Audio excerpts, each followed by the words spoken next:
তো মূসা নবীর বয়ান শুনে এ গাধা ফেরাউনের আক্কেলের তালা খুলে যাওয়া উচিত ছিল।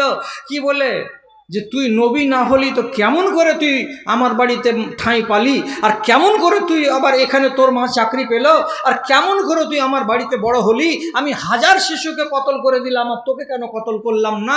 এগুলো তো সবই প্রমাণ করে যে তুই আসলে নবী।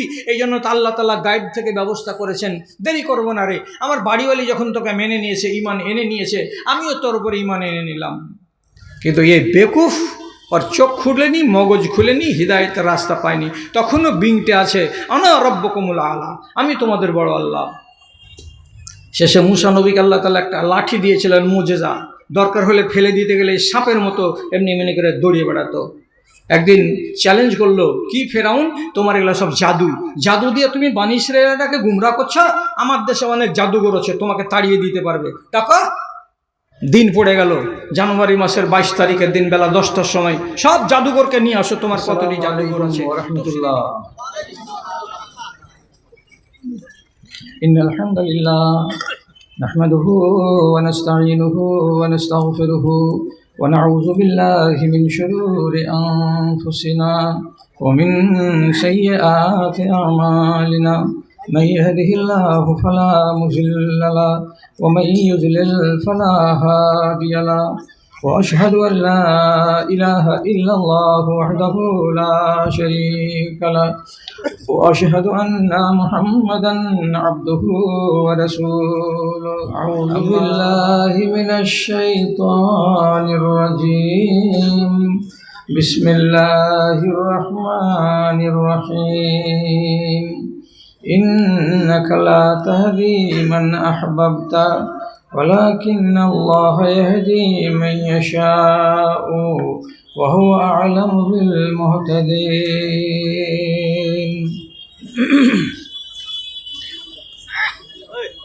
পাহাড় যেমন করে ঝর্ণা ঝরায়, নদী যেমন করে সাগরকে চাই, তেমনি করে প্রভু চাই আমি তোমাকে। আধার যেমন করে চাই আলোকে, আধার যেমন করে চাই আলোকে। শিশু যেমন করে তার মায়ের কোল আঁকড়ে ধরে রাখে, করে না তো ভুল, প্রভু করে না তো ভুল, তেমনি করে প্রভু ধরি আমি তোমাকে, তেমনি করে প্রভু ধরি আমি তোমাকে। আধার যেমন করে চায় আলোকে, আধার যেমন করে চায় আলোকে। স্বপ্ন বিভোর চোখে ভাবি সারাক্ষণ, তোমার প্রেমের সুধা পাবো যে কখন, আমি পাবো যে কখন। জীবনের সবখানে চাই আমি তোমাকে, জীবনের সবখানে চাই আমি তোমাকে। আধার যেমন করে চাই আলোকে, আধার যেমন করে চাই আলোকে।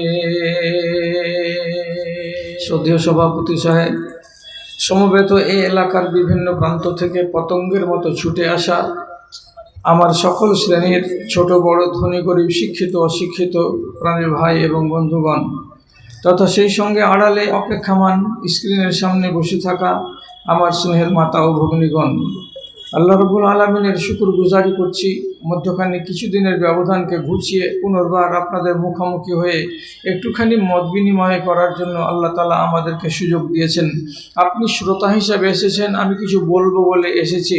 আমাদের উভয়ের উদ্দেশ্য যেন নেক হয়, আমি যে কথাগুলো বলছি সেগুলো যেন আপনার হৃদয় পর্যন্ত পৌঁছাতে পারি এবং সেগুলো থেকে আপনি উপকৃত হতে পারেন, এই একটা কামনা বাসনা মনে রেখে আল্লাহ রাব্বুল আলামিনের আমরা সবাই মিলে শুকর গুজারি করি মোহাব্বতের সাথে। যদি একটি বার ঠোঁটটাকে হিলিয়ে বলে নিতে পারতেন সুবহানাল্লাহ, আলহামদুলিল্লাহ। তারপরে আখেরি নবী রহমতুল্লিল আলমিন বিপ্লবী জননেতা জনাবি মুহাম্মদুর রাসূলুল্লাহ সাল্লাল্লাহু আলাইহি ওয়াসাল্লামের উপর শত সহস্র দরুদ ও সালাম নাজিল হোক। আল্লাহুম্মা সাল্লি আলাই, আল্লাহুম্মা বারিক আলাই। বেরাদার ইসলাম, আমি খুব পুরাতন মুখ আপনাদের কাছে। আমার প্রতি আপনাদের যেটুকু ভালোবাসা আছে সেটুকুকে আমি সম্মান করি, কিন্তু কালের প্রবাহে আপনি যেমন ভেসেছেন তেমনি অন্যান্য দেশও ভেসেছে। তাই আপনাদের মূল্যবান সময়কে আমি নষ্ট করব না। আপনাদের মন চাইছে, আপনাদের আবেগে ঠাঁই পেয়ে আছে, যেগুলো নতুন চেহারা নতুন মুখ, সেগুলোকে আমরা এক নজর দেখব, তাদের কথা শুনব। তার জন্য আমি সরাসরি বলছি আপনাকে যে আমি 10:15 কথা আরম্ভ করলাম, 11:30 স্টেজে আমি ছেড়ে দেব, এবং দেখতে পাবেন আপনাদের আজকের পরবর্তী বক্তা এটা নতুন চেহারা আপনাদের সামনে, আপনাদের এখানে এসে হাজির হয়ে যাবে ইনশাআল্লাহ, এটা আমার বিশ্বাস। আমি 1 ঘন্টার ভেতরে আমার আলোচনাকে আমি শেষ করে নিচ্ছি। আমার আলোচনাতে এদিক ওদিকের কথা বলে সময়গুলোকে নষ্ট না করে সরাসরি কাজের কথাই আমি পদার্পণ করছি। আমার কথার দিকে একটুখানি লক্ষ্য করবেন। সেটা হলো এই, প্রিয় নবী জনাবে মুহাম্মদুর রাসূলুল্লাহ সাল্লাল্লাহু আলাইহি সাল্লাম বলছেন, ইন্নাল্লাহা ইউতিল মালা লিমান ইউহিব্বু ওয়া লিমান লা ইউহিব্বু। কথার প্রতি খেয়াল করুন। আল্লাহ রাব্বুল আলামিন পৃথিবীতে যাকে ভালোবাসেন তাকে ধন দেন, যাকে ভালোবাসেন না তাকেও ধন দৌলত দেন। অর্থাৎ আমি যদি 10খানা ট্রাকের মালিক হই, কোটি টাকা যদি আমার ব্যাংক ব্যালেন্সে থাকে, তাহলে আমি মনে মনে এই কথাটা যেন না বলি যে আল্লাহ তাআলা আমাকে পছন্দ করেন, ভালোবাসেন বলে এত টাকা পয়সা জমি জিরাত গাড়ি আর বাড়ি দান করেছেন। ধনী হয়েছেন বলে দাবি করবেন না যে আমি আল্লাহর খুব প্রিয় লোক। কেন? রাসূলুল্লাহ বলছেন, কাফেরকেও আমি ধন দিয়েছি। অনেক কাফেরের বাড়িতে কোটি টাকা আছে, কোটি কোটি টাকা আছে, মিলিয়ন মিলিয়ন টাকা আছে, গাড়ি আছে, বাড়ি আছে, সব কিছু তাদের কাছে আছে। কাজে কেউ যদি ধনী হয়ে যায় তো এটা তার আল্লাহর ভালোবাসার পরিচয় নয়। কাফেরকেও মাল দিয়েছি, মুসলমানকেও আমি মাল দিয়েছি, তাহলে কি দিয়ে আল্লাহর পছন্দ ধরতে পারা যাবে? তো রব্বুল আলামিন নাই বলছেন, ওয়া ইন্নাল্লাহা ইউতিল ঈমানা লিমান ইউহিব্বুহু। আল্লাহ রব্বুল আলামিন ঈমান নামের সম্পদটা যাকে ভালোবাসেন তাকে দান করেন, আর ঈমান নামের সম্পদটা যাকে ভালোবাসেন না তাকে দান করেন না। বুঝতে পারলেন? তাহলে পৃথিবীতে আল্লাহর ভালোবাসা কারা? যার অন্তরে আল্লাহর উপরে ঈমান আছে তারা। কতটি লোক আছে এরকম? তাড়াতাড়ি হিসাব করেন। সারা পৃথিবীতে 228টি দেশ আছে, মনে থাকবে 228টি দেশ আছে। আর এই 228টি দেশের ভেতরে মোটামুটি 52খানা ইসলামী রাষ্ট্র আছে। সারা দুনিয়া মিলে পৃথিবীতে 865 কোটি মানুষ বাস করে। এখন বর্তমানে 865 কোটি। তার কতটি আছে? 135 কোটি। টোটাল মানুষ কতটি বলেছিলাম? 865 কোটি। 865 কোটি মানুষ, তার ভেতরে 135 কোটি এরা ওয়াহদাহু লা শারীককে মানে। আমি ডরিয়ে কথা বলছি না, সোজাসাজি বলছি। যাদের বুকে ঈমান নেই তারা হলো জাহান্নামের কয়লা। আর যারা এক আল্লাহ রাব্বুল আলামিনকে লা শারীক মাবুদ বলে মেনেছে তারা জাহান্নামের কয়লা নয়। তাহলে আপনি নিজে আঙুলে গুনে বলেন তো যে আল্লাহর ভালোবাসার লোকগুলোর সংখ্যা কতটি? তো 135 কোটি। আর বাদ বাকি 733 কোটি মতো সবই হয়ে গেল কি? যাদেরকে রব্বুল আলামিন পছন্দ করেন না। তাহলে আপনি এত বড় কপালওয়ালা লোক যে আল্লাহ আপনাকে ভালোবেসেছেন বলে ঈমান দিয়েছেন। এখন সেই ঈমানের মূল্যায়ন করব আপনার এখানে বসে বসে যে ইমানটাকে নিয়ে কি খেলা খেলছেন, 1 ঘন্টাতে লম্বা মূল্যায়ন হবে না। ভালো করে বুঝেন, যাকে আল্লাহ ভালোবাসেন তাকে ঈমান দেন, আর যাকে ভালোবাসেন না তাকে ঈমান দেন না। হাজার চেষ্টা করে আমিও পারবো না, আপনিও পারবেন না। নামটি মনে রাখুন তো, একটা লোকের নাম আবু তালেব আর তার স্ত্রীর নাম ফাতেমা। একই বাড়িতে উঠা বসা, স্বামী স্ত্রী আর দুজন একই বিছানায় ঘুমাই। এদের ভেতর থেকে আবু তালেব আল্লাহ পাকের নবীকে মানতে পারল না, আবার তার স্ত্রী ফাতেমা স্বামীকে জানালো না জানালো, স্বামীকে উপেক্ষা করেই রাসূলুল্লাহকে মেনে নিল। তাহলে বাড়ির স্বামী স্ত্রী দুজনের ভেতরে একজন ঈমান কবুল করতে পারছে আর একজন ঈমান কবুল করতে পারে না। আরেকটা নাম দেখেন তো, ফেরাউন আর তার স্ত্রী আসিয়া। এই বাড়িটাতেই নবী মুসা আলাইহিস সালাতু ওয়াস সালাম লালিত হলেন, পালিত হলেন।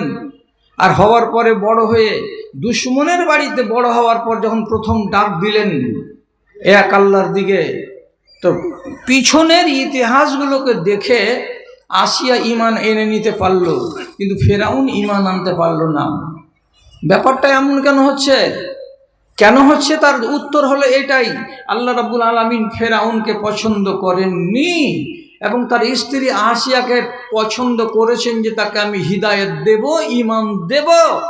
আল্লাহ রাব্বুল আলামিন আবু তালেবকে পছন্দ করেননি এই যে তাকে আমি ঈমান দেব না, যার কারণে তার চোখের সামনে এত সুন্দর সুন্দর ঘটনা ঘটেছে, তথাপি তার চোখের সামনে ঈমানের জ্যোতি প্রকাশিত হয়নি, ঈমান আনার তাকে আল্লাহ তাআলা সুমতি দেয়নি।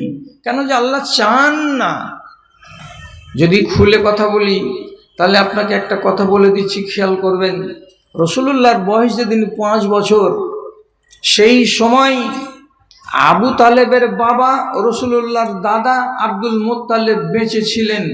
মক্কার মাটিতে খুব বিশাল দুর্ভিক্ষ নেমে এলো এবং অনাবৃষ্টিতে গোটা এলাকা, গোটা দেশ কাঠফাটা রোদে ফেটে চৌচির হয়ে গেল। মনে হচ্ছে গাছগাছড়া বাঁচবে না, পশু পাখি বাঁচবে না, মানুষ বাঁচবে না, এত কঠিন অবস্থা। জাহিলিয়াতের যুগ থেকে নবীজির দাদাজি ছিলেন বাইতুল্লাহ শরীফের খাদেম। লোকেরা এসে বলল, আব্দুল মুত্তালিব তুমি দুয়া করো, তোমাদের দুয়া আল্লাহ তাআলা কবুল করতে পারেন। আব্দুল মুত্তালিব এসে কাবার প্রাঙ্গণে আল্লাহ রাব্বুল আলামিনকে ডাকলেন। উনারা ছিলেন যদিও তারা মুশরিক, কিন্তু উনারা মাটির খোদাকে পূজা করেননি। ইব্রাহিম নবীর টিম টিম টিম টিম করে জ্বলতে থাকা মিল্লাতে ইব্রাহিমের 2-4টা কথাকে নিয়েই বেঁচেছিলেন। উনারা কোনোদিন পূজা করতেন না দেবদেবী। তিনি দোয়া করতে লাগলেন আল্লাহ তাআলার কাছে, আল্লাহ পানি দাও, আল্লাহ পানি দাও। 2 দিন গত হলো, বৃষ্টি হলো না। এই আব্দুল মুত্তালিব নিজের এই পোতা ইয়াতিম বালক নবী মুহাম্মদ সাল্লাল্লাহু আলাইহি সাল্লামকে জন্মের টাইমে ঘরের ভেতরে দেখেছিলেন এ ছেলে যেন তেন ছেলে নয়। মগজে একটা খটকা তৈরি হয়েছিল, এই ছেলে কিছু একটা হবে আগামী দিনে। কেন? কিছু মুজেজা তখনই দেখতে পাওয়া গেছিল, যেটা আমেনা বলেছেন নিজের মুখে, আর এটা সহিহ হাদিসে বর্ণিত হয়েছে। আমি এত কথা বলতে পারবো না। এই জন্য তিনি আবু তালেবকে বলছেন, বেটা আবু তালেব, বাচ্চাটাকে নিয়ে আয় তো বেটা, বাড়িতে আছে, বাড়ি থেকে নিয়ে আয়। কাকে? পোতাটাকে। নাম কি? নবী মুহাম্মদ সাল্লাল্লাহু আলাইহি সাল্লাম। নিয়ে আসলেন। নিয়ে আসার পরে আব্দুল মুত্তালিবের হাতে ধরিয়ে দিল। ধরিয়ে যখন দিল তখন আব্দুল মুত্তালিব নবীজির দাদা বাচ্চাটাকে এমনি করে হাতে তুলে মাথা বরাবর করে উঁচু করছেন, আর একবার করে কাবার দেয়ালে লাগিয়ে দিচ্ছেন। একবার নবী মুহাম্মদ সাল্লাল্লাহু আলাইহি সাল্লামের শরীরটা কাবার দেয়ালে লাগছে, একবার করে সরিয়ে নিচ্ছেন।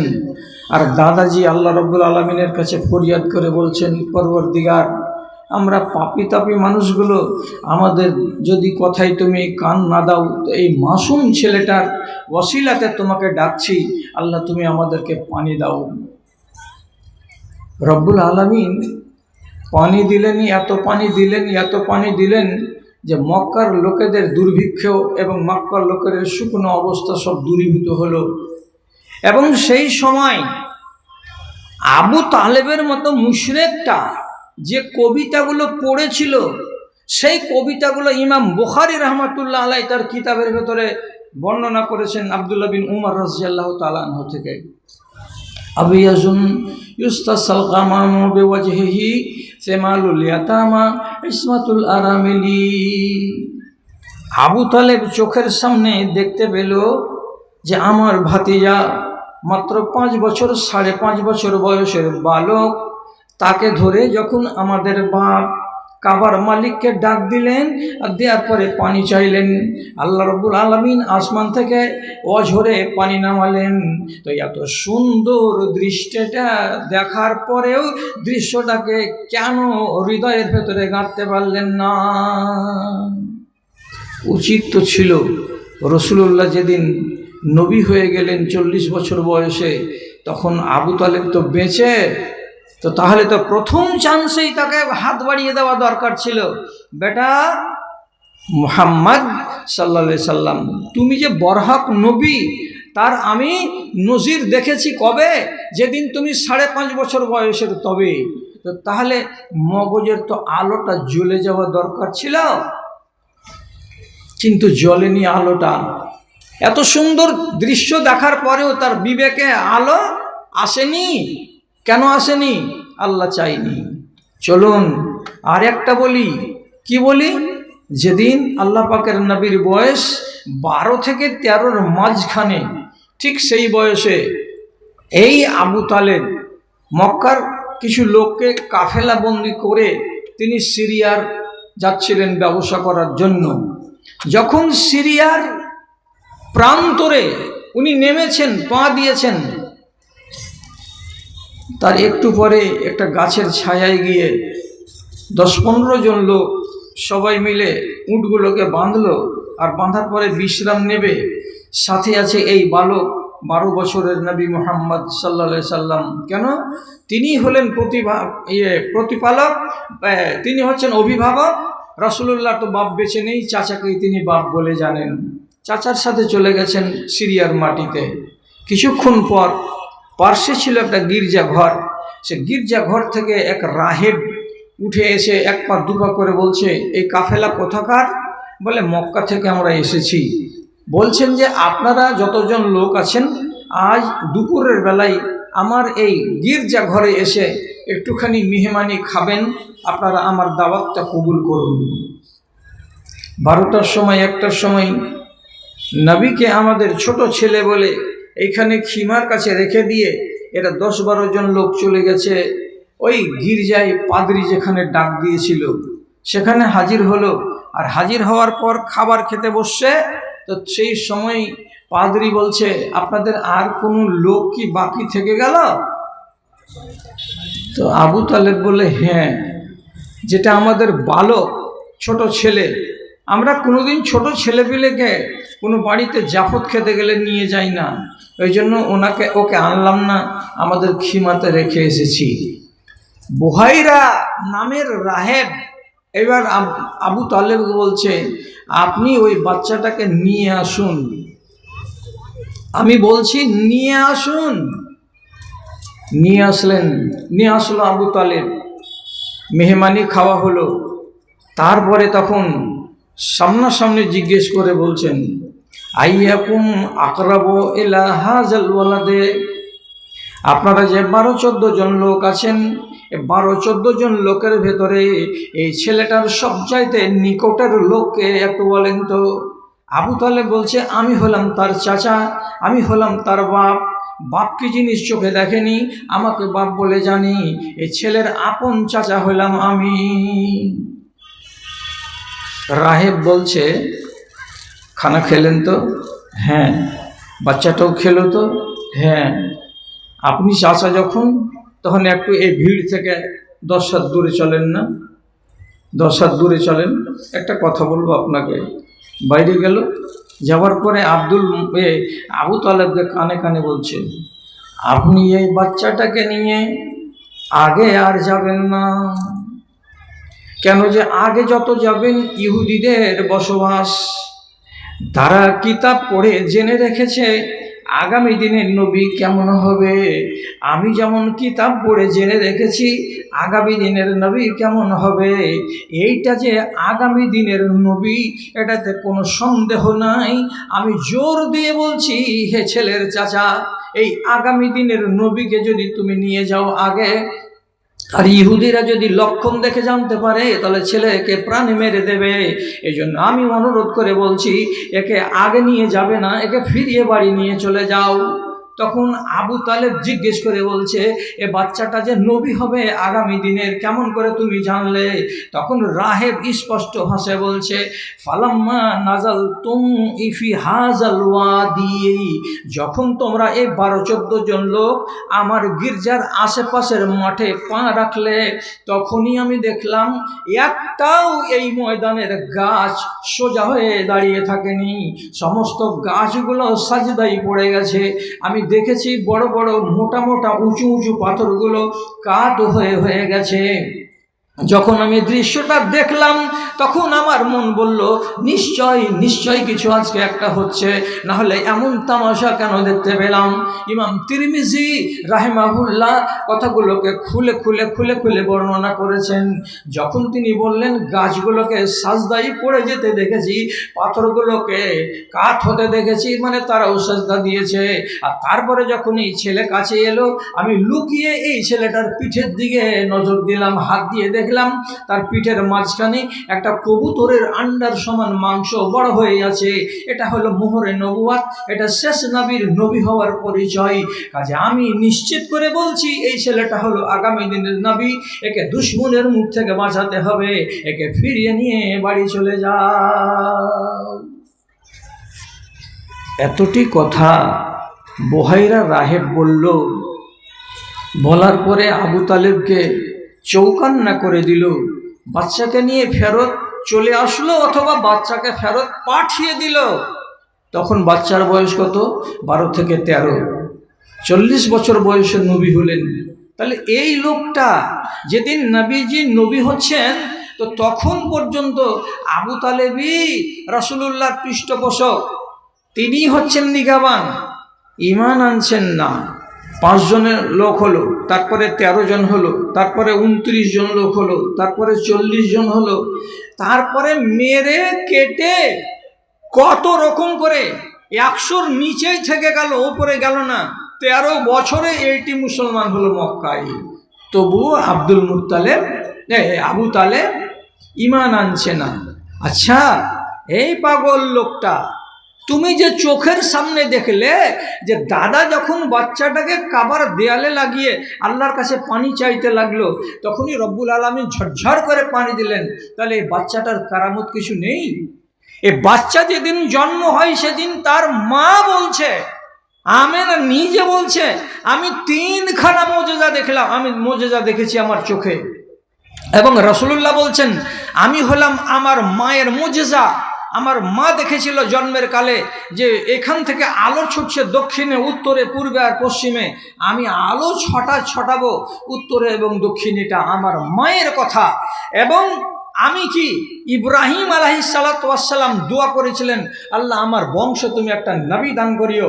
আমি আমার দাদাজি ইব্রাহিম আলাইহিসসালাতু ওয়াসসালামের দোয়ার ফল, এটাও একটা নবীজি দাবি করেছেন। আর তিনি বলেছেন কি, যে আমার আগে 700 বছর গত হয়ে গেল, নবী ঈসা বলেছিলেন শুভ সংবাদ দিয়ে, আমার পরে একজন নবী আসবেন, আমি হলাম নবী ঈসার শুভ সংবাদের বাস্তব রূপ। তাহলে 3খানা কথা নবীজি স্বীকার করেছেন এবং সহিহ হাদিস থেকে প্রমাণিত। তাহলে এই বাচ্চাটার এত সুন্দর ইতিহাস, যে জাজল্য প্রমাণ একটা লোক দেখতে পাচ্ছে, আর দেখার পরেও তাকে যদি বলছে, চাচা আপনি ঈমান আনেন, গোটা জাহান ঈমান আনছে, কিন্তু আবু তালেব ঈমান আনে না। ইসলামের 7 বছর বয়সে আবু তালেব যেদিন অসুখ হয়ে গেল, মরার মুখে, তখন নবীজি গেলেন। আর যাওয়ার পরে বলছেন, কুল লা ইলাহা ইল্লাল্লাহ। চাচাজি আপনি মরে যাবেন ঘণ্টাখানিক পরে, আপনি কোনো আমল করতে পারলেন না, এখন যদি একবার বলে দেন লা ইলাহা ইল্লাল্লাহ উহাজ্জু বিহি ইনদা রাব্বি, কিয়ামতের দিন আমি আমার রবের কাছে গিয়ে হুজ্জতি করব, আমার রবের কাছে কথা কাটাকাটি করব, আমি আমার রবের কাছে ইলতিজা করব, আর আমার রবকে বলবো পরওয়ারদিগার মরবার কালে আমার চাচা লা ইলাহা ইল্লাল্লাহ পড়েছে, কাজে আমার চাচাকে যেন জাহান্নাম না দেওয়া হয়। নমাজও তো পড়েননি, রোজাও তো করেননি, কোনো দিন ধর্ম করেননি, মরবার কালে শুধু বলবেন লা ইলাহা ইল্লাল্লাহ। বলেন না একবার, আমি কথা দিচ্ছি আল্লাহ তাআলার কাছে গিয়ে আমি আপনার উপায় করব। আরে হলো না, হলো না, ইমান আনতেই পারল না। এদিক ওদিক আবু সুফিয়ান আরও অন্যান্য নেতারা ছিল, ভয় দেখালো, আর এই ভয় যেমনি দেখালো তখন বললেন না আরে এই বদনাম হবো না বেটা, যে ধর্মে ছিলাম সেই ধর্মে থেকে গেলাম। বিনা ইমানে মুশরিকের হালাতে এত বড় যোগানদার নাবিজির সে মরে গেল। রাসূলুল্লাহ চিন্তিত হলেন, বাইরে গিয়ে গাল ধরে বসে গেলেন, আল্লাহ, যে চাচা আমাকে 6 বছর বয়স থেকে নিয়ে আর 47 বছর বয়স আমার, এখন পর্যন্ত যে চাচা আমাকে দেখলো শুনলো, আমার পৃষ্ঠপোষকতা করলো, দুশমনরা আমাকে মারতে পারলো না শুধু এই জন্য যে আমার চাচা পিঠের উপরে খাড়ো আছে বলে, সেই চাচা ইমান না এনে মরে গেল। আমি কেমন ভাতিজার ভাতিজা যে নিজের চাচাটাকে আমি জান্নাতি বানাতে পারলাম না। দুঃখিত হয়ে বসেছিলেন।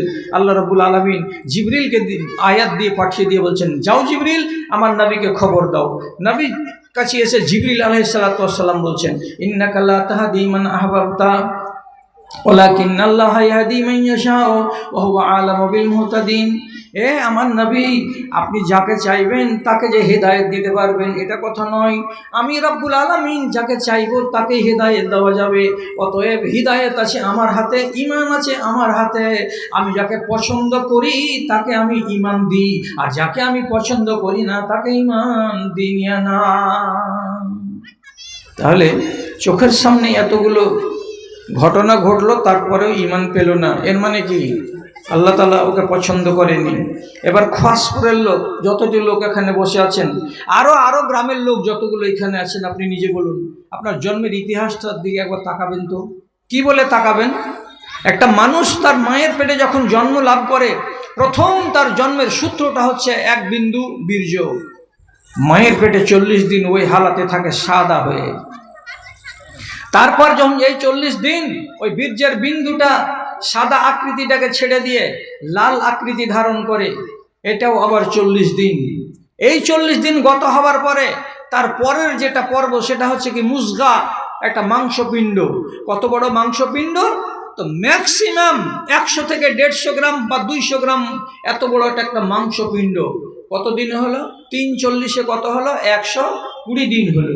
340-এ যখন 120 দিন হলো, আর এই একটা মাংসপিণ্ড একটা মায়ের পেটের ভেতরে হলো, এটা বাচ্চার আগামী দিনের আকৃতি এতে আসবে, বাচ্চা এইটা। তখন রব্বুল আলামিন এক ফেরেশতাকে পাঠাচ্ছেন আসমান থেকে। কি দিয়ে পাঠাচ্ছেন? একটা রূহ দিয়ে পাঠাচ্ছেন। রূহটা যখন ফেরেশতার হাতে আল্লাহ রব্বুল আলামিন তুলে দিলেন, সেই রূহটা খেয়াল করুন কথার দিকে, কোনখান থেকে উঠাচ্ছেন? যেই জায়গাতে রূহ রাখা আছে সেই জায়গা থেকে উঠাচ্ছে কে? তো আল্লাহর ফেরেশতা। নবীজি বলছেন, আর রূহ জুনুদুন মুজান্নাদাতুন, রব্বুল আলামিন এক জায়গাতে সারা পৃথিবীর মানুষের রূহগুলোকে সংরক্ষণ করে রেখেছেন। একটা বাসনে যেমন রাখা থাকে জিনিসপাতি, তেমনি করে রব্বুল আলামিন এগুলোকে সংরক্ষণ করে রেখেছেন। যখন দরকার পড়ে একটা করে রূহকে বের করেন এবং আল্লাহর ফেরেশতা সে রূহটাকে হাতে করে নিয়ে রওনা দেয়। রব্বুল আলামিন তাকে নির্দেশ করে দেন যেখানে যাওয়ার, সেই জায়গায় রূহটাকে নিয়ে গিয়ে পৃথিবীর যত নারীর পেটে 120 দিন বয়স পাওয়া মাংসপিণ্ডগুলো হয়, 120 দিনের যেমনি মেয়াদ পুরা হয়ে যাবে, আল্লাহর ফেরেশতা রাত আর দিন, সকাল আর বিকাল দৌড়াতে আছে। একবার চলে এলো খোয়াসপুরে, একবার চলে গেল পুরকিটোলাই, আরেকবার চলে গেল মাছমারিতে, আরেকবার চলে গেল সাবধানে, আরেকবার চলে গেল শামসি অঞ্চলে। আল্লাহর ফেরেশতা দৌড়াতেই আছে, একটা করে রূহ আনছে এবং যার মেয়াদ 120 দিন হয়ে যাচ্ছে, ওই নারীর পেটের ভেতরে রূহটাকে সেখানে রেখে দিয়ে চলে আসছে। আল্লাহ তাকে এটাই কাজের দায়িত্ব দিয়েছেন। এবার যেটা ভাববার বিষয় আপনাকে সেটা বলছি, যে রূহটা ফেরেশতা হাতে করলো, আল্লাহ রাব্বুল আলামিন ফেরেশতার হাতে দিয়ে দিলেন।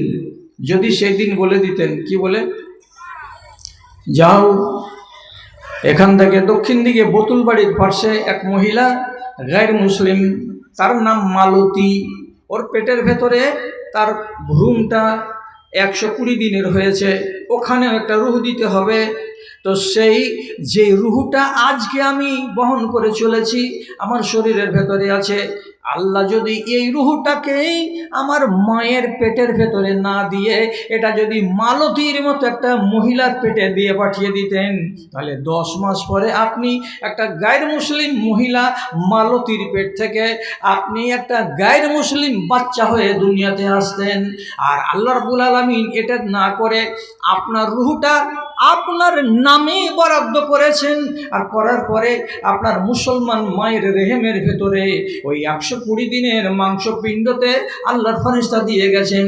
আপনার মায়ের নাম ছিল রহিমা, যার কারণে মুসলমান মায়ের পেট থেকে আপনি একটা মুসলমান বাচ্চা হয়ে জন্ম পেয়ে গেলেন। তাহলে রব্বুল আলামিন আপনাকে গোড়াতেই পছন্দ করেছেন, মোহাব্বত করেছেন বলেই সারা পৃথিবীতে 865 কোটি মানুষের ভেতরে আপনাকে ওইগুলো মানুষের পেটে মায়ের পেটে দিলেন না। জৈন বাস করে, বৌদ্ধ বাস করে, পার্সিয়ান বাস করে, ইহুদি বাস করে, খ্রিস্টান বাস করে, আল্লাহর দুশ্মনের আজ দুনিয়াতে বেশি আছে।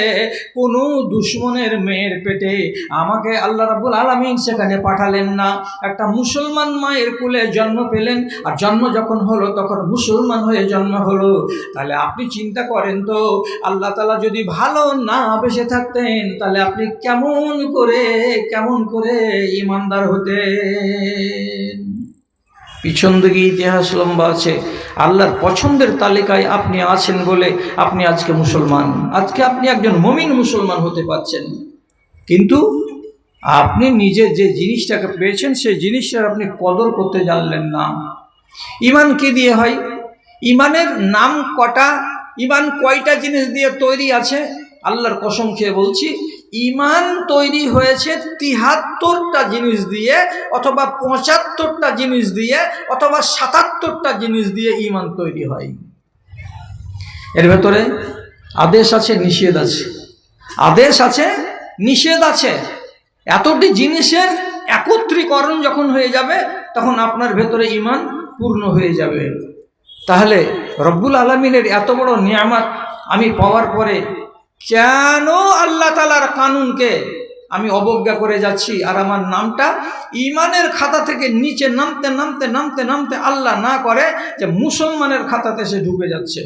এই খসপুরের লোক, কাকে বলে ঈমান আর কাকে বলে ইসলাম বুঝবেন? সোজা সোজা কথা বলছি, 3টা নাম মুখস্থ করুন।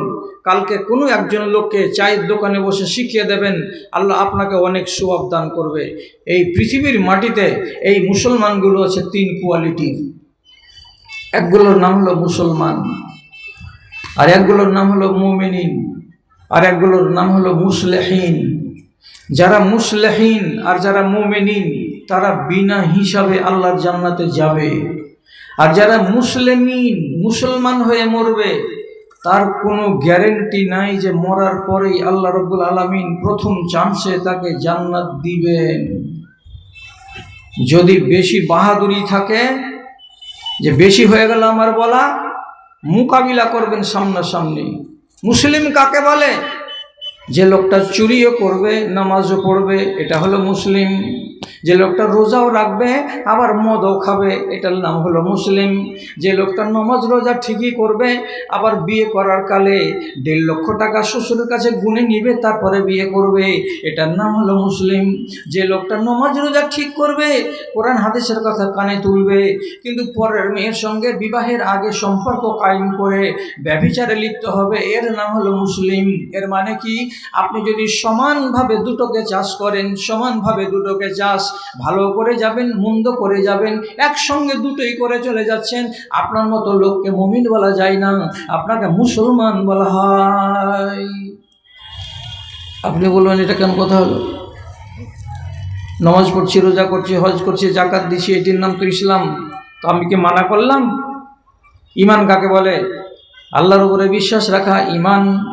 এবং রসুলকে মেনে নেওয়া, যত দুনিয়াতে এসেছিলেন ঈমান, যত ফেরেশতা আছে সবকে মেনে নেওয়ার নাম হলো ঈমান। আখেরাতে আমাকে জমা হতে হবে একদিন, এটার নাম হলো ঈমান। আমার তকদিরকে আমাকে মেনে নিতে হবে, এটার নাম হলো ঈমান। এগুলো জিনিসের প্রতি যদি আপনার ঈমান থাকে, তাহলে আপনার বাইরের যেগুলো জিনিস আছে সেগুলো শক্ত হবে। আর বাইরের জিনিসগুলো যদি দুর্বল হয়, তো জানতে হবে ভিতরের জিনিসগুলো আপনার শক্ত নয়। ইসলাম বাইরে থাকে আর ঈমান ভিতরে থাকে। মাথাটা ঝুকান্ত 3-4টা লোক কথাটা মাথাতে থাকবে। ইসলাম বাইরে থাকে আর ঈমান ভিতরে থাকে। কেমন করে? ইসলাম বাইরে থাকে মানে কি? ইসলামকে লুকানো যাবে না, ঈমানকে দেখানো যাবে না। মুখস্থি করুন কথা, মুখস্থি করুন। বুড়াহাড় সব পেকে গেছে, 65 বছর বয়স, কবে কবরে চলে যাব? আমি এরকম কথা কতদিন আর শোনাতে পারবো আল্লাহ তাআলা জানেন। যা বলছি আপনাকে পাথরের দানা বলছি, একে আছড়ে আছড়ে ভাঙতে পারবেন না আপনি, এবং কোনো জায়গাতে গিয়ে কেউ বলবে না এই কথাটা যেটা ভুল কথা। কি বললাম? ইসলামকে লুকানো যাবে না, ঈমানকে দেখানো যাবে না। ইসলাম থাকে বাইরে, ঈমান থাকে ভিতরে। কার নাম ইসলাম? তার নবীজি বলছেন শাহাদাতে লা ইলাহা ইল্লাল্লাহ। আপনি যে শাহাদাত দিলেন লা ইলাহা ইল্লাল্লাহ, আমি যে শুনতে পেলাম, লুকা আছে কি? নেই। ইকামুস সালাতে, নমাজ যদি পড়েন, নমাজকে লুকানো যাবে না। ইতাউ যাকাতে, যাকাত যদি দেন, তো যারা পাচ্ছে তারা তো দেখে নিল রহমতুল্লাহ যাকাত দিয়েছে, যাকাতকে রুকা যাবে না। হজ করতে যদি যান, তো হজকে রুকা যাবে না। এই জিনিসটির নাম হলো ইসলাম। যতই ঢাকবেন ঢাকা যাবে না। ঈমান কার নাম? এবার দেখেন, এবার কি বলছেন আল্লাহ তাআলা? ঈমান কাকে বলে? আফওয়ানিল ঈমান আন তুমিনা বিল্লাহি, আল্লাহর উপরে ঈমান আনতে হবে। ঈমান কি দিয়ে হয়? মুখ দিয়ে হয় না অন্তর দিয়ে হয়? এক্ষুনি বলুন তো দাদা, আপনার ঈমান অন্তরে 4 আনা আছে না 8 আনা আছে না 6 আনা আছে না 12 আনা আছে? আপনি পৃথিবীর কোন মানুষকে কি বুক ছেড়ে দেখাতে পারবেন যে এটা আমার ঈমান? দেখা যাবে? ঈমান আছে কোথায়? বুকে। তা আল্লাহর উপর ঈমান রাখতে হবে 1, ফেরেশতা যত আছে দুনিয়াতে তার উপরে ঈমান রাখতে হবে 2, তারপরে যত রসুল আল্লাহ পাঠিয়েছেন তাকে মানতে হবে 3, তারপরে আপনার তকদিরকে মানতে হবে, এটা হলো 4। কিয়ামতের দিন আপনাকে হাসরের ময়দানে আবার আসতে হবে, রব্বুল আলামিন দ্বিতীয়বার আপনাকে জন্মদান করবেন, এটা হলো আপনার ঈমান। তাহলে এই সবটি জিনিস ভেতরে আছে, বাইরে নাই। কেউ যদি দেখতে চায় আপনার কাছে, সে ফেরেশতাকে মানো, হ্যাঁ মানি। 8 আনা না 12 আনা আমি কি জানি? এবার আপনি ধরা পড়বেন। কি বলে ধরা পড়বেন? আপনি কি আল্লাহকে মানেন? বলছে হ্যাঁ মানি। আল্লাহ কোথায় আছেন? আরও সে আছেন আসমানের উপরে। ঠিক আছে, এটা তো মানা, এটার নাম মানা। এভাবে আল্লাহকে মানবেন আপনি, তাহলে যথেষ্ট হয়ে গেল। আল্লাহর কুদরতকে কই মানলেন আপনি? কেমন কুদরত? আল্লাহ রাব্বুল আলামিন আমাকে সব সময় দেখতে আছেন, এবং আমি আল্লাহ রাব্বুল আলামিনকে এক চুলের সমান রতি পরিমাণে দেখতে পাই না। কোরআন বলছে লা তুদরিকুল আবসার ওয়া হুয়া ইউদরিকুল আবসার। আল্লাহ রাব্বুল আলামিন সব সময় আমাকে দেখছেন, তার নিয়ন্ত্রণে আমি আছি। যেমন বড় বড় বাড়িতে, যেমন বড় বড় দোকানে সিসি ক্যামেরা লাগিয়ে দেওয়া যায়, আপনার এক পলককে বাদ দেওয়া যাবে না। কোন একটা চাড্ডি যদি চুরি করে নেন, সেটাও সিসি ক্যামেরাতে ধরা পড়বে। আপনি যদি কোন একখানা প্লেট চুরি করে নেন, সিসি ক্যামেরাতে ধরা পড়ে যাবে। ঠিক সেই রকমই আল্লাহ রাব্বুল আলামিনের ক্যামেরাতে আপনি আছেন সব সময়। রব্বুল আলামিন আপনার উঠা, আপনার বসা, আপনার চলা, আপনার ফিরা দেখতে পাচ্ছেন, এটা অস্বীকার করার নয়। আপনি বলেন হ্যাঁ আল্লাহর উপর ঈমান আছে, সবটি লোক বলবেন হ্যাঁ ঈমান আছে। ঈমান যদি থাকে, মোবাইল কেন মুসলমানের চুরি হবে? ঈমান যদি আছে, তাহলে আপনি নিজে বলুন, জুমা মসজিদে জুমা পড়তে গিয়ে নতুন স্যান্ডেল আপনি পায়ে ভরলেন, আর পুরাতনটা রেখে দিয়ে চলে এলেন, এ পাখান ঢুকলো নতুন স্যান্ডেলে, আল্লাহ তাআলা দেখতে পাচ্ছেন না? পান না? সবই তো হচ্ছে। তাহলে আপনার বিশ্বাসটা কই? নবীজি বলছেন সহিহ হাদিসের ভেতরে, আল্লাহ রাব্বুল আলামিনের ক্ষমতা কতটা, ফাইন্নাহু ইয়াসমাউ ইলা দাবিবে নামলাতিন সাউদা আলা সাখরাতিন সাউদা ফি লাইলাতিন সাউদা। একটা কালো ঘুটঘুটে অন্ধকার রাতে একটা কালো পাহাড়ের উপরে একটা কালো পিপিলিকা, তিন কালোর কথা বলা হলো। একটা ঘুটঘুটে অন্ধকার কালো রাত, এবার একটা কালো পাহাড়ের উপরে একটা কালো পিপিলিকা, তিন রকমের কালোর ভিতরে ওই পিপিলিকাটা পা তুলে তুলে তুলে তুলে কোন দিকে যাচ্ছে, আর তার পায়ের তলা দিয়ে কতটুকুনি আওয়াজ আসছে রে ভাই। একটা পিপিলিকার পায়ের তলায় যে আওয়াজটা হচ্ছে, কম্পিউটারে আওয়াজটা ধরতে পারবে কি না তা আমি জানি না, কিন্তু রব্বুল আলামিনের নবী বলছেন আমার আল্লাহ তোমার পিপিলিকাটা কোন দিকে হাঁটছে সেটাও দেখতে পাই, এবং তোমার আল্লাহ আমার আল্লাহ পিপিলিকার পায়ের তলায় ওই তিন অন্ধকারের ভেতরে কত জোরে আওয়াজ হয় সেটাও আমার আল্লাহ দেখতে পায়। যে আল্লাহর এত ক্ষমতা, যে রব্বুল আলামিন এতটা কুদরত নিজের কাছে রেখেছেন, সেই আল্লাহর প্রতি যদি আপনার আর আমার বিশ্বাস থাকতো, তাহলে আপনি কি করে বলেন, আপনি কি করে একটা মদের বোতল নিলেন আর ঠিপি খুলে আর একটাতে গ্লাসে ঢেলে আপনি চোঁ চোঁ করে টেনে নিলেন? আপনি জব দেন না নিজের সিটে বসে বসে, বোতলের ঠিপি খুলে আল্লাহ দেখেছিলেন না দেখেননি? হ্যাঁ দেখেছেন। আপনি যে গ্লাসে মুখ লাগালেন আল্লাহ দেখলেন না দেখেননি? বলছে হ্যাঁ দেখলেন। তো তাহলে মালিকের সামনে এত বড় ধৃষ্টতা আপনি দেখাবেন, তারপরে আপনি বলবেন আমি ইমানদার? কসম আল্লাহর, এটা ইমানদারের পরিচয় নয়। এটা কার পরিচয়? এটা মুসলমানের পরিচয়। নমাজেও যাবে, মদও খাবে। এই লোকটা যদি মরে, এই লোকটা মরার পরে কি বলেছি কথা মনে থাকবে তো? 99% চান্স আছে, কি বলে, প্রথম চান্সে জান্নাতের মুখ দেখতে পাবে না। আর যারা মুমিনিন তারা এক চান্সে জান্নাতে যাবে, যারা মুসলিহিন তারা এক চান্সে জান্নাতে যাবে। মুমিনিন কারাকে বলা হয়? যারা যতটুকু পারবে আল্লাহর আদেশকে মেনে চলবে, যতটুকু পারবে আল্লাহর আদেশকে মানবে, আর আল্লাহর নিষেধকে ধারে কাছে আনবে না। নমাজ বেশি পড়তে পারি না জিমলি সাহেব, কতটি পড়ছো? কতটি পড়ছো? এই ফরজ খান পড়ি কোনো রকম করে। আমি বলছি জোর করে, কথা বেশি বাজাবেন না, টেढ़া বেঁকা করবেন না। কি কথা? আপনি যদি দিনে রাতে 17 রাকাত ফরজ নামাজকে আদায় করেন তাহলে আপনি একজন মুমিন। আপনি যদি এই নামাজগুলোকে ছেড়ে দেন, মুমিন থেকে নাম কেটে যাবে। তারপরে যে 12 রাকাত সুন্নাতে মুআক্কাদা আছে, এটা যদি পড়েন তো আপনার দরজা উঁচা হবে, আপনার নেকির পাহাড় জমে যাবে।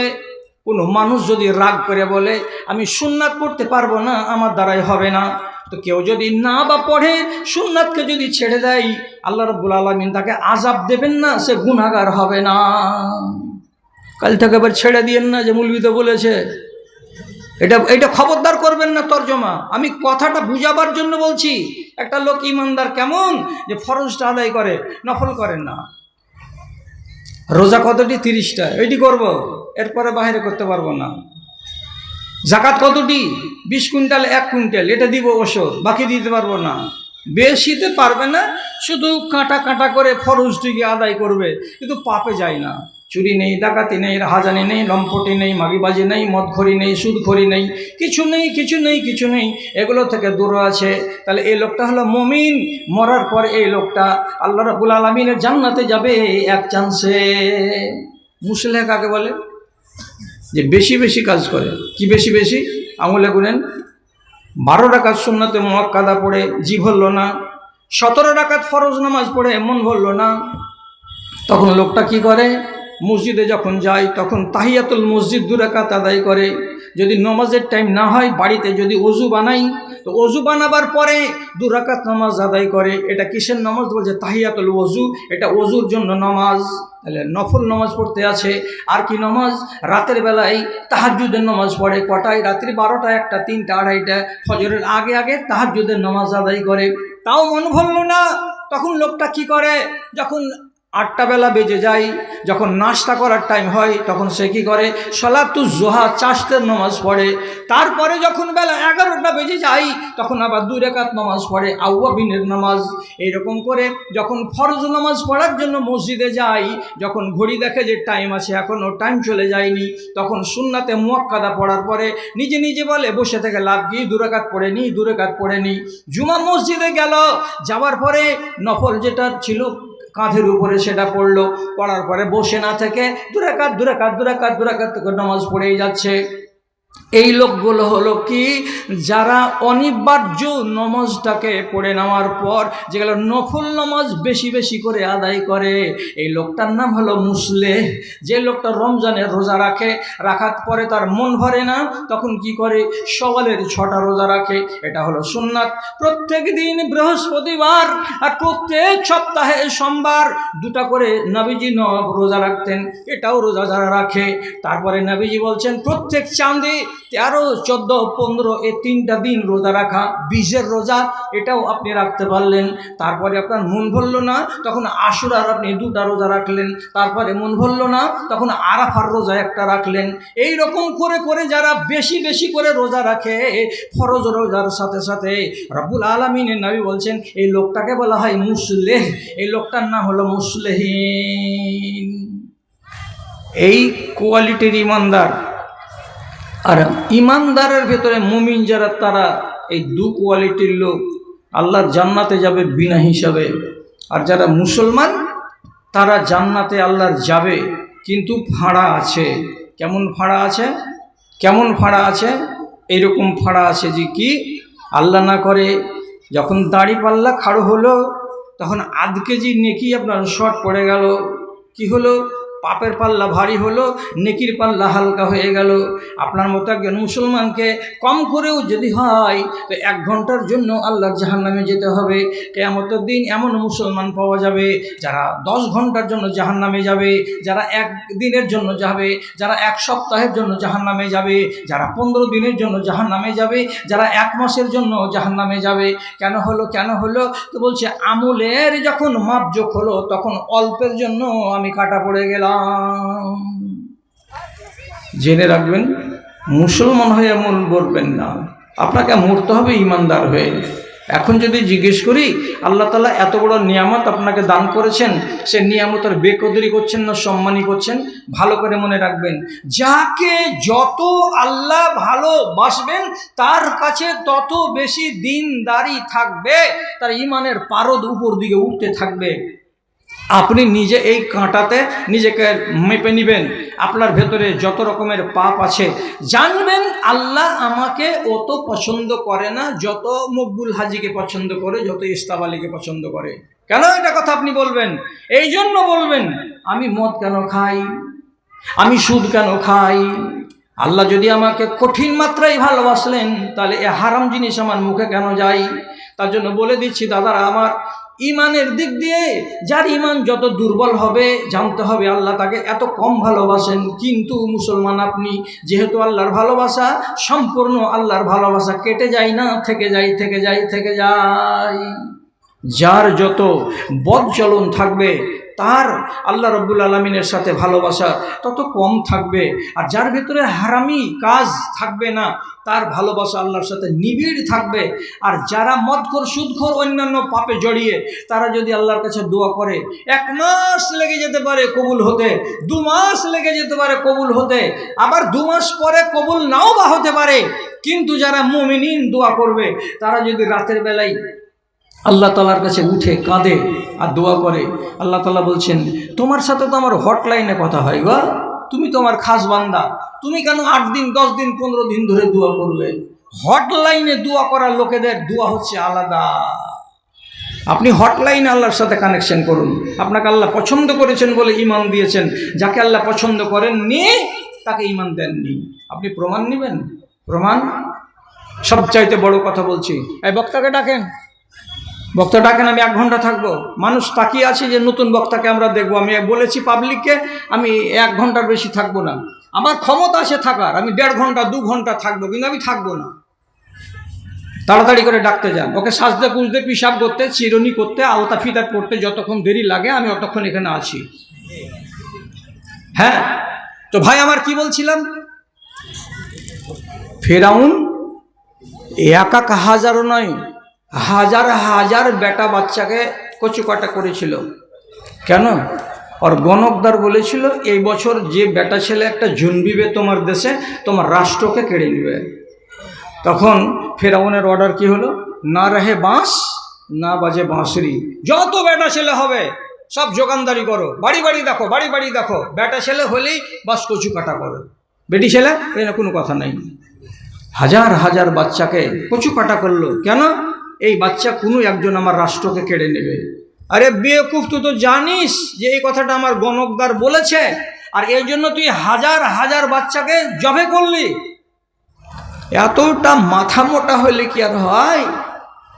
নবী মুসা যখন জন্মগ্রহণ করলেন তখন মুসা নবীর মা দুধ খাওয়াই তো টাইমে টাইমে ভালো করে খাওয়াই না। কেন? আরে বেটা, তোকে দুধ খাইয়ে মায়া মোহাব্বত বাড়িয়ে কি করব, কতক্ষণ তোকে বন চাহার গাছের ভেতরে লুকিয়ে রাখবো, ফেরাউনের লোক জানতে পারলে কচু কাটা করবে, আমার কলেজাতে ঘা লাগবে, তুই আমার কলেজার টুকরা, দুধ খাওয়াতে জি করছে, খাওয়াচ্ছি তো মনটা বলছে, কয়দিন বাঁচবি? দ্বিধা।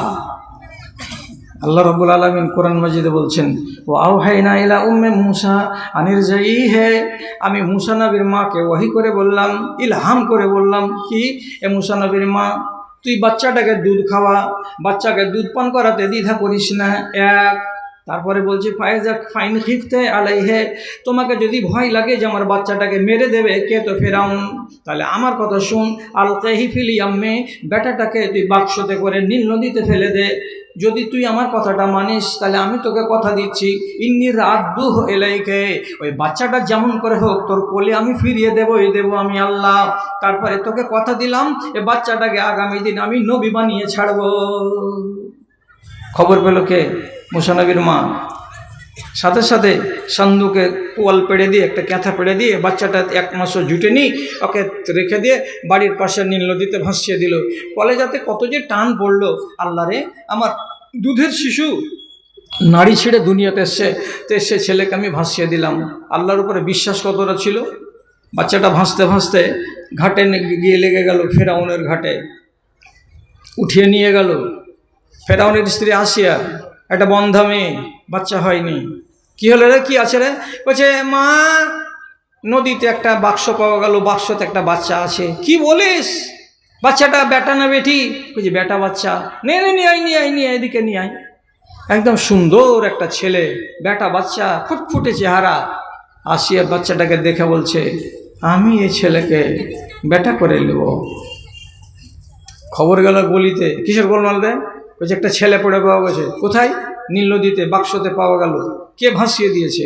বেটা ছেলে না বেটি ছেলে? যে বেটা ছেলে। আওয়াজ হলো, লিয়াই বাচ্চাকে গলতে, কচু কাটা কর। আসিয়া কচুকে ডেকে লিয়াই। ফেরাউনকে আংনাতে এলো, কি হয়েছে? কোলে করে নিয়ে আছে। দেব ফেরাউনের স্ত্রী আসিয়া বলছে কুররাতু আইনুন লি ওয়া লাকা লা তাকতুলুহু, এটা তোমার চোখ জুড়াবে, এটা আমারও চোখ জুড়াবে, বাচ্চাটাকে কতল করিও না। ফেরাউন বলছে ওগুলো কথা বাদ দে, চোখ জোড়া দূরে, রাষ্ট্র আগে।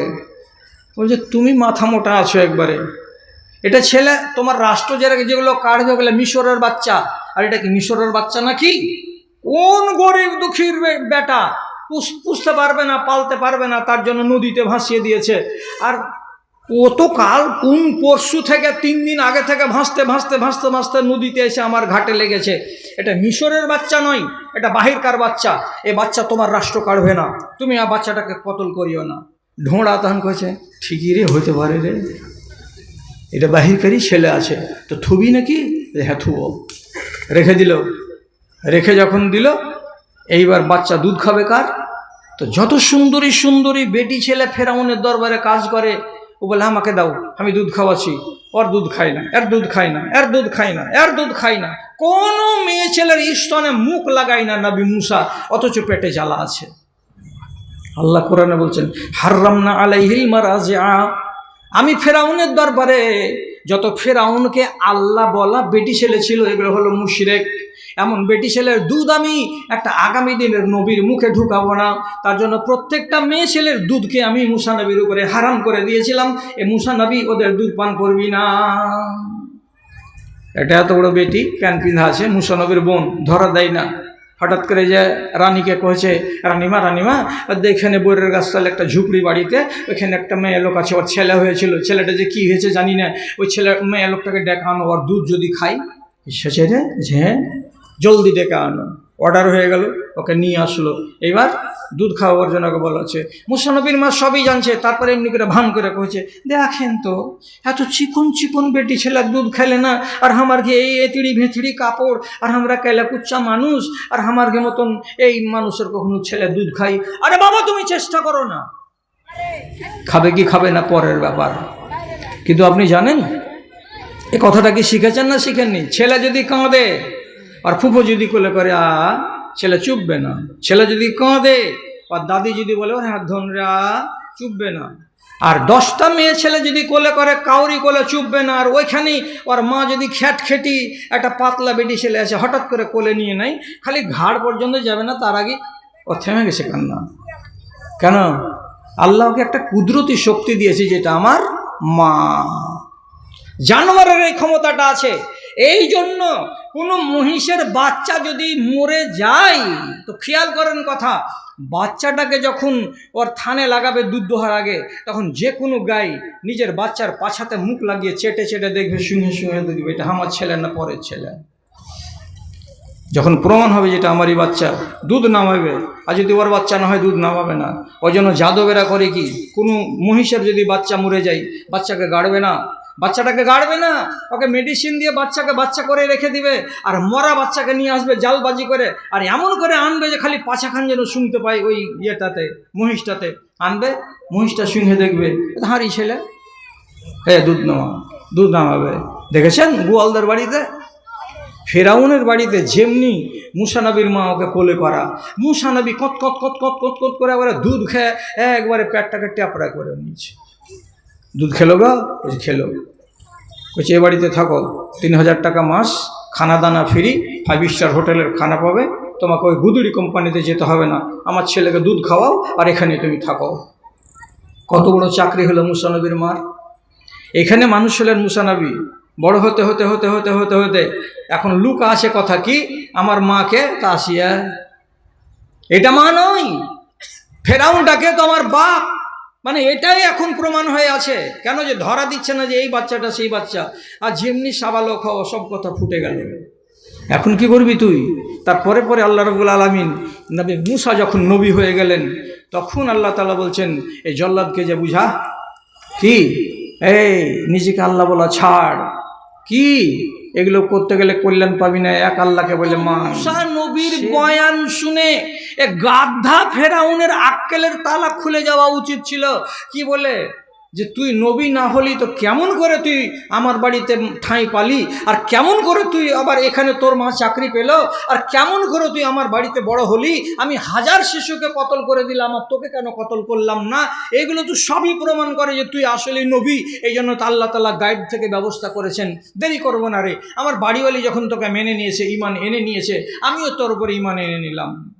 কিন্তু এই বেকুফ ওর চোখ খুলেনি, মগজ খুলেনি, হৃদায়তের রাস্তা পায়নি, তখনও বিংটে আছে আনা রব্বকুমুল আলা, আমি তোমাদের বড় আল্লাহ। শেষে মুসা নবীকে আল্লাহ তাআলা একটা লাঠি দিয়েছিলেন মুজেজা, দরকার হলে ফেলে দিতে গেলে সাপের মতো এমনি এমনি করে দৌড়িয়ে বেড়াতো। একদিন চ্যালেঞ্জ করলো, কি ফেরাউন, তোমার এগুলো সব জাদু, জাদু দিয়ে তুমি বানি ইসরায়েলটাকে গুমরা করছো, আমার দেশে অনেক জাদুঘর আছে, তোমাকে তাড়িয়ে দিতে পারবে। টাকা দিন পড়ে গেল, জানুয়ারি মাসের 22 তারিখের দিন বেলা 10টার সময় সব জাদুঘরকে নিয়ে আসো, তোমার কতটি জাদুঘর আছে। তফসিরে লিখেছে 250টা জাদুঘরকে ডেকেছিল ফেরাউন, আর নিয়ে বলল যে তোমরা জাদু দেখাও, এই মুসা নবীর জাদুকে কাবু করতেই হবে। নবী মুসা হাজির, আর ওরাও 250 জন হাজির। তারপরে কি কোরআন মাজিদ আল্লাহ তাআলা বলছেন, কে রশি ফেলতে লাগলো, কে লাঠি ফেলতে লাগলো, কেউ কঞ্চি ফেলতে লাগলো, কেউ বাঁশ ফেলতে লাগলো, আর দরবারে 1000 100 150 200 250 সাপ খালি কিলবিল কিলবিল কিলবিল করে বেড়ায়। নবী মুসা বলছে আর ফেলবে? বলছে না আর ফেলার নেই। তখন নবী মুসা করলেন কি, নিজের লাঠিখানাকে এমনি করে যেমনি ফেলে দেওয়া। ওরে সুবহান আল্লাহ, যতটি সাপ ছিল এখানকার সমস্ত সাপটিকে এক এক এক এক করে গিলে বড় করে ঢেকুর তুলে পেটকে ট্যাপরা করে কইছে, এটা মনে মনে এমনি করে ঢুঁটসার বলছে আর সাপ আছে কিনা। আল্লাহ, ফেরাউনও চুলকাইছে আর দুনিয়ার লোকটিও চুলকাইছে আর কইছে আল্লাহ কি কোন কথা হলো রে, সাথে সাপ। যেটা প্রমাণ পাওয়া যাচ্ছে, আল্লাহ রাব্বুল আলামিন কোরআন মাজিদে বলছেন ফালকা সাহারাতু সাজিদিন, যতটি জাদুঘর এসেছিল সমস্ত জাদুঘরটি বলছে মুসা নবী হক আর ফেরাউন হলো বাতিল। এরা সবাই নবী মুসার উপরে ঈমান এনে আনলো। আর যেমনি ঈমান এনে নেওয়া সাথে সাথে এই ফেরাউন বলছে আমি তোমাদেরকে আদেশ করিনি, তার আগেই তোমরা মুসাকে মেনে নিলে, দিয়ে রাগ করে বলছে আমি তোমাদেরকে আযাব দিব, আমি তোমাদের হাত আর পাগুলোকে উল্টো উল্টো করে কেটে দেব, আমি তোমাদেরকে শুলিতে চাপিয়ে দেব। তখন এ 250 জন লোক এক বাক্যে বলছে লা যাইরা, পারোয়া করি না, পারোয়া করি না, তুমি ফাঁসি দাও, শুলি দাই, যাও দিবে দাও না কেন, আমরা ঈমান এনেছি। সেদিন তো মুসা নবীর মুজেজা দেখে ফেরাউনের মতো মাথা মোটার আকেল খুলে যাওয়া উচিত ছিল না? ছিল না? এর আগে যেগুলো দৃশ্য দেখেছে সেগুলো দেখে তার আকেল খুলে যাওয়া উচিত ছিল কি ছিল না?